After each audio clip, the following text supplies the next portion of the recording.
लक्ष्य अदानी जी को और अमीर बनाने का है। पिछले 9 सालों से मोदी जी ने भारत को भ्रम में रखा है और अदानी जी को अपने साथ विश्व भ्रमण में। मेरे प्यारे देशवासियों, मैंने संसद में सरकार से कुछ आसान से सवाल पूछे थे। सबूत के साथ मैंने हमारे देश की फॉरेन पॉलिसी या कह लीजिए अदानी जी की बिजनेस एक्सपेंशन पॉलिसी पर कुछ सवाल पूछे।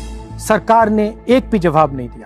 चलिए मैं सारे सवाल फिर से दोहरा देता हूँ। उम्मीद है कि इस बार सभी देशवासियों को जवाब मिल जाएगा। कितनी विदेश यात्राओं में अदानी जी पीएम के साथ गए? कितने देशों में पीएम के ऑफिशियल टूर के बाद अदानी जी वहां गए? और कितने देशों में पीएम जाने के बाद वहां अदानी जी ने बिजनेस डील साइन की? अगस्त 2013 में क्वींसलैंड ऑस्ट्रेलिया के डिप्टी प्रीमियर के नेतृत्व में एक डेलीगेशन ने गौतम अडानी के मौजूदगी में नरेंद्र मोदी से मुलाकात की। मई 2014 में अडानी को ऑस्ट्रेलिया में $15.5 बिलियन का कोल और रेल प्रोजेक्ट मिल गया।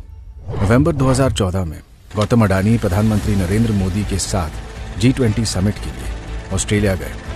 इस ट्रिप में गौतम अडानी और SBI चेयरमैन अरुंधति भट्टाचार्य ने SBI की ओर से अडानी को कार्माइकल माइन अक्वायर करने के लिए $1 बिलियन के लोन के लिए एक MOU पर साइन किए।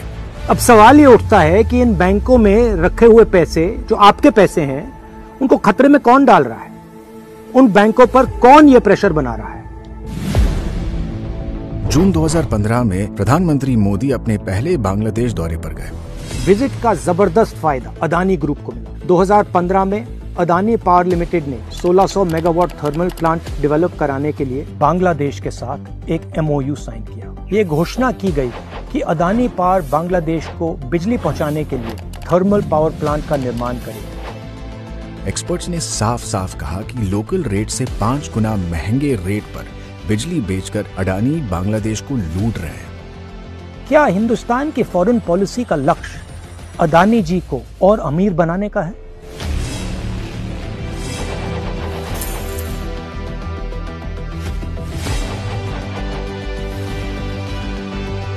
On November 24th, the President summoned me after a meeting and said India's Prime Minister Modi is pressurizing him to hand over the project to the Adani Group. Public hearing शुक्रवार को हुई। संसद में electricity act 1989 में संशोधन पास करने के ठीक एक दिन बाद इस संशोधन के जरिए कॉम्पिटिटिव बिडिंग का नियम ही खत्म कर दिया गया। मुख्य विपक्ष का दावा है कि संशोधन सिर्फ इसीलिए किया गया ताकि अडानी की अवैध डील वैध घोषित हो जाए।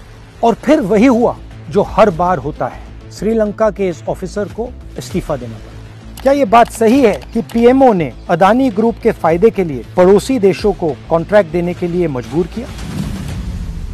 मार्च 2016 में अडानी ने अनमैन्ड एयरक्राफ्ट सिस्टम्स के फील्ड में इजरायल की कंपनी एल्बिट आई-स्टार और एक भारतीय company alpha design technologies private limited के साथ स्टेटमेंट ऑफ इंटेंट करार किया।